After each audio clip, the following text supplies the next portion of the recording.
প্রিয় ভিউয়ার্স, আবারও চলে আসলাম তোমাদের মাঝে খুবই গুরুত্বপূর্ণ একটি টপিক ভিডিও নিয়ে। আজকের ভিডিওটি হলো মাধ্যমিক পাশ করে আসেন যে সকল প্রার্থীদের তাদের জন্য একটি সুখবর। চলুন আজকের এই ভিডিও বিস্তারিত দেখে নেওয়া যাক। তার আগে বলবো, যে সকল ভিউয়ার্স এখনও পর্যন্ত আমার এই চ্যানেলটি সাবস্ক্রাইব করেনি তাদেরকে বলবো প্লিজ অতি দ্রুত সাবস্ক্রাইব করে দিয়ে আমাদের পাশে থাকুন এবং বন্ধুদের মাঝে শেয়ার করে দিন। চলুন আজকের বিস্তারিত দেখে নেওয়া যাক। এখানে বলা হয়েছে মাধ্যমিক পাশে রেলে 2860টি শূন্য পদে কর্মী নিয়োগ।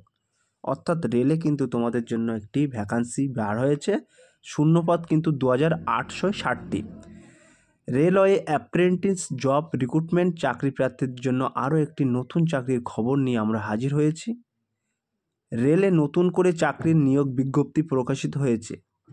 যে সকল প্রার্থী ন্যূনতম মাধ্যমিক পাশ করেছেন তারাই অবশ্যই আবেদন করতে পারবেন। অর্থাৎ এই পদের জন্য কিন্তু মাধ্যমিক পাস তোমাদেরকে হতেই হবে, আর মাধ্যমিক পাস করে থাকলে তোমরা কিন্তু এই পদে আবেদন করতে পারবেন। তাহলে চলুন আর দেরি না করে তাড়াতাড়ি আবেদন প্রক্রিয়া সম্বন্ধে বিস্তারিত তথ্য জেনে নেওয়া যাক। নিয়োগকারী সংস্থা কিন্তু ভারতীয় রেলওয়ের তত্ত্বাবধানে সাউদার্ন রেলওয়েতে কর্মী নিয়োগ করা হবে। অর্থাৎ তোমাদের কিন্তু সাউদার্ন রেলওয়েতে কিন্তু নিয়োগ করা হবে। পদের নাম কিন্তু এখানে অ্যাপ্রেন্টিস পদ। শূন্যপদ আছে, আমি তোমাদেরকে আগেই বলেছি এই পদের জন্য মোট শূন্যপদ রয়েছে 2860টি। একটা ভালো কিন্তু ভ্যাকান্সি আছে, 2860টি পদ আছে। এই পদে কিন্তু তোমাদের যোগ্যতা মাধ্যমিক পাস হতে হবে প্রতিটা প্রার্থীদের। শিক্ষাগত যোগ্যতা যে সকল প্রার্থী ন্যূনতম মাধ্যমিক পাস করবে তারা এই পদের জন্য আবেদন করতে পারবেন। এছাড়া উচ্চতর শিক্ষাগত যোগ্যতা প্রার্থীরা আবেদন করতে পারবেন। অর্থাৎ তোমরা মাধ্যমিক পাস করার পরেও যদি তোমাদের কোনো উচ্চ শিক্ষিত থাকে, গ্র্যাজুয়েশন, পোস্ট গ্র্যাজুয়েট ইত্যাদি, তারাও কিন্তু এই পদের জন্য আবেদন করতে পারবেন। বয়স কিন্তু এখানে বলা হয়েছে যে সকল প্রার্থী আবেদন করতে ইচ্ছুক তাদের বয়স হতে হবে, এটা 18 হবে। টাইপিংটা মিস্টেক আছে, তোমরা একটু কারেকশান করে নিও। 18 থেকে 24 বছরের মধ্যে, অর্থাৎ যে সকল প্রার্থীরা 18 বছর থেকে 24 বছরের মধ্যে বয়স আছে তারা কিন্তু এই পদের জন্য আবেদন করতে পারবেন। এসসি, এসটি এবং ওবিসি সরকারি নিয়ম অনুযায়ী কিন্তু ছাড় দেওয়া হবে। এখানে প্রয়োজনীয় ডকুমেন্টসগুলো আমি মেনশন করে দিয়েছি, তোমরা এক নজরে একটু দেখে নাও। 1 নম্বর, এখানে বলা হয়েছে বয়সের প্রমাণপত্র হিসেবে জন্ম সার্টিফিকেট বা মাধ্যমিকের অ্যাডমিট।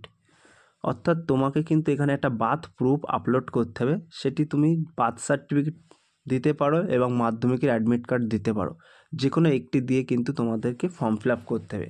এখানে 2 নম্বর বলা হয়েছে সমস্ত শিক্ষাগত যোগ্যতা সার্টিফিকেট।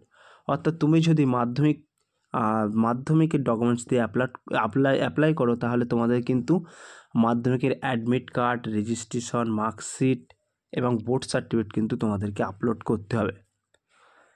3 নম্বর, এখানে আধার কার্ড বা ভোটার কার্ড যে কোনো একটি দিয়ে কিন্তু তোমাদের আপলোড করতে হবে। কাস্ট সার্টিফিকেট এবং পাসপোর্ট সাইজের ফটো।